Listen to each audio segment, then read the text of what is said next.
आज हरिद्वार में हमारी मीटिंग हुई है, यहाँ पे हमारे बर्ड्स एक्ट कानून के तहत, और आज हमारे ग्रुप आ रखे हैं वहाँ से, दिल्ली से भी, और हमारे आज़ाद जी आ रखे हैं जो हमारे महासचिव हैं। सर कुछ स्टेटमेंट दीजिए, हमारे जो एजेंटों के प्रति बड़े डिस्टर्ब हैं, एजेंट कस्टमर परेशान कर रहे हैं सर, प्लीज़। देखिए, मैं इस वीडियो के माध्यम से देश के तमाम एजेंट साथियों को ये संदेश देना चाहता हूँ कि उन्हें किसी से डरने की आवश्यकता नहीं है, तो बिल्कुल ना डरें। लेकिन उनकी एक ड्यूटी है कि वो अपने अपने निवेशकों के आवेदन बर्ड्स एक्ट के अंतर्गत ज़रूर करवा दें। अगर वो ऐसा नहीं करवा पाएंगे तो उनके लिए दिक्कतें आएंगी, परेशानी आ सकती हैं। अगर वो चाहते हैं कि हमारा बचाव हो, हमें कोई निवेशक परेशान ना करे, हमारे खिलाफ कोई पुलिस कार्रवाई ना हो, तो तमाम एजेंट साथी, चाहे वो किसी भी कंपनी के हों, किसी भी क्रेडिट कोऑपरेटिव सोसाइटी के हों, उन्हें अपने अपने निवेशकों के आवेदन बर्ड्स एक्ट अथॉरिटी के समक्ष ज़रूर करवा देने चाहिए। और आवेदन करवाने के बाद अगर कोई निवेशक उसके बाद भी गुंडई करे, दबंगई दिखाए, आपका शोषण करे, उत्पीड़न करे, आपसे जबरन धन वसूली करे, तो उसकी लिखित शिकायत अपने लोकल थाने में, अपने ज़िले के पुलिस अधिकारी को, अपने डीएम को ज़रूर करें और उसकी एक कॉपी हमें भी भेज दें। हम ऐसे दबंग निवेशक के खिलाफ मुकदमा दर्ज करवाने का काम करेंगे जो नाजायज़ तरीके से किसी भी एजेंट या एडवाइज़र से जबरन धन वसूली करने का काम करेंगे। हमने तो संकल्प दो ही लिए हैं, और हमने क्या लिए हैं वो कानून के संकल्प हैं कि बर्ड्स एक्ट 2019 के अंतर्गत जितने भी निवेशक या जमा करता हैं उन सबका जमा राशि का 2 से 3 गुना पैसा 180 दिन में उनको वापस मिलेगा, ये कानून ने गारंटी दी है।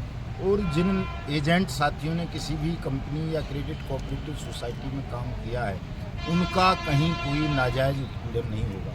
ये दोनों गारंटी इस कानून में दी गई हैं। इन्हीं गारंटियों का हम बार बार जिक्र करते हैं, लेकिन ये गारंटी मिलेंगी नहीं जो कानूनी प्रक्रिया का पालन करेंगे, उसको फॉलो करेंगे।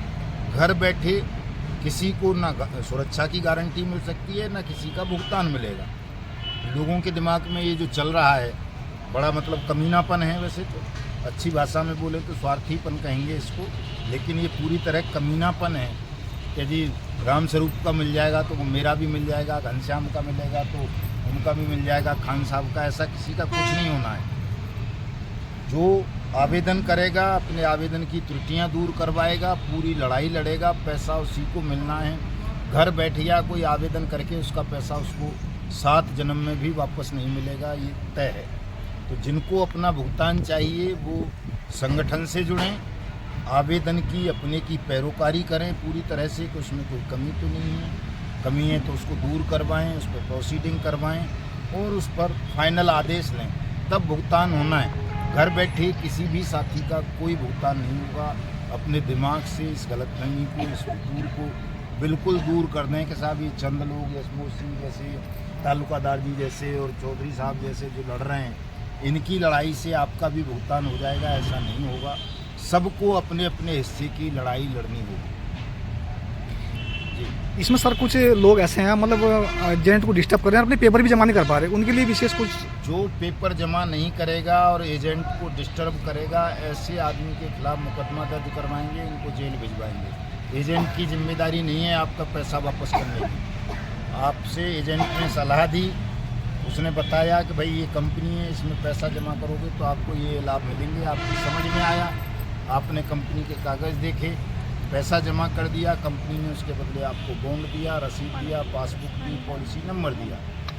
अब सरकार ने उन कंपनियों को बंद कर दिया है। सरकार ने जिम्मेदारी ली है कि पैसा हम देंगे, लेकिन तब जब हमारे पास आवेदन करो तो आप सरकार के पास आवेदन करें, अपना पैसा लें। किसी एजेंट साथी को नाजायज़ रूप से प्रताड़ित करोगे तो आपके खिलाफ भी एक्शन होगा, जबरन धन वसूली का मुकदमा बनेगा, 384 का जेल जाओगे। वो एक कहावत है, उनको माया मिली न राम, पैसा भी डूब जाएगा और जेल की यात्रा और करोगे। ऐसा कई जगह हुआ है।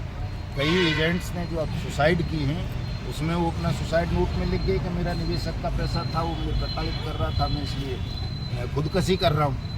वो खुदकशी कर गया, निवेशक जेल में है, तो जेल यातना भोगनी पड़ रही है बहुत सारे निवेशकों को। जो ये छीना झपटी कर रहे हैं एजेंट्स के साथ, उनका सामान छीन लेते हैं, पशुओं को छीन लेते हैं, ज़मीन जोत लेते हैं, ये बिल्कुल गैरकानूनी काम है। जो निवेशक ऐसा करेंगे उनको गंभीर परिणाम भुगतने होंगे। उनको ना पैसा मिलेगा ना कुछ मिलेगा, जेल जाएंगे। इसलिए कोई भी इस तरह की गैरकानूनी हरकत ना करें, दबंगई ना दिखाएं। ये लड़ाई हमारी सबकी सामूहिक लड़ाई है। इसे सब लोग एक दूसरे से सहयोग करते हुए मिलकर के लड़ें। बहुत जल्दी सबका भुगतान होने जा रहा है। तमाम जो कानून की प्रक्रियाएं थी वो कंप्लीट हो चुकी हैं। अब तो केवल कमी है, तो निवेशकों की कमी रह गई है कि वो आवेदन नहीं कर रहे हैं। आवेदन कर दिए हैं तो घर में बैठ गए, सो गए, ये नहीं देख रहे कि मेरे आवेदन में कोई त्रुटि तो नहीं है। एजेंट के ऊपर चौड़े हो जाते हैं, तो ऐसे भुगतान नहीं होगा। जो अपना प्रॉपर कानूनी कार्रवाई करेंगे, कानूनी प्रक्रियाओं का पालन करेंगे, उन्हीं का पैसा मिलेगा। मैं तमाम साथियों को पुनः ये संदेश दे देना चाहता हूँ कि आपस में लड़ने से आप अपना नुकसान करेंगे। खासतौर से निवेशक साथी एजेंट के साथ झगड़ा करने में, एजेंट तो सड़क पर आ चुके हैं, इनका क्या नुकसान होना है? जो सड़क पर बैठा है वो तो और मर जाएगा, मरेगा, तुम फंस जाओगे।